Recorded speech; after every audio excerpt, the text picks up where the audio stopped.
Have you ever wondered what it would be like to build your own planet? Imagine the thrill of playing architect of an entire world, grappling with the intricacies of cosmic design. From omnipotent being to planetary engineer, the possibilities are boundless. Well, let's dive into the step-by-step process of this intriguing concept. First, you would need a core.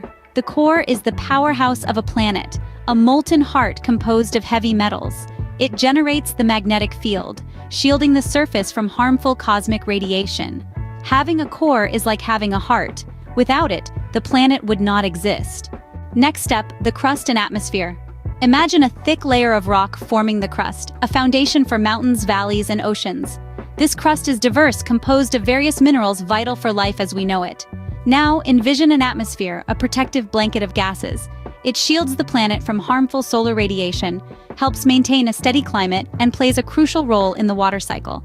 Without it, life as we know it would be impossible.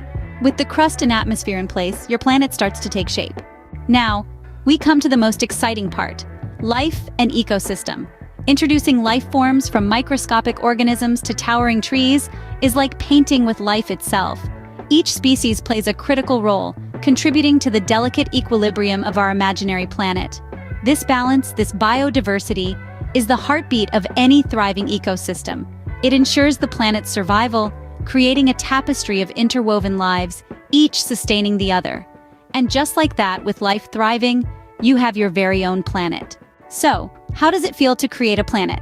From laying the foundation to nurturing an ecosystem, we've journeyed through the intricate art of planet creation. Each layer, each element, contributes to the complexity and beauty of this celestial body. And it's not just about creation, but also about fostering life, an ecosystem that thrives.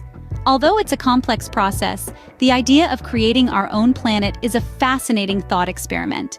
But for now, let's continue to explore and appreciate the planet we call home.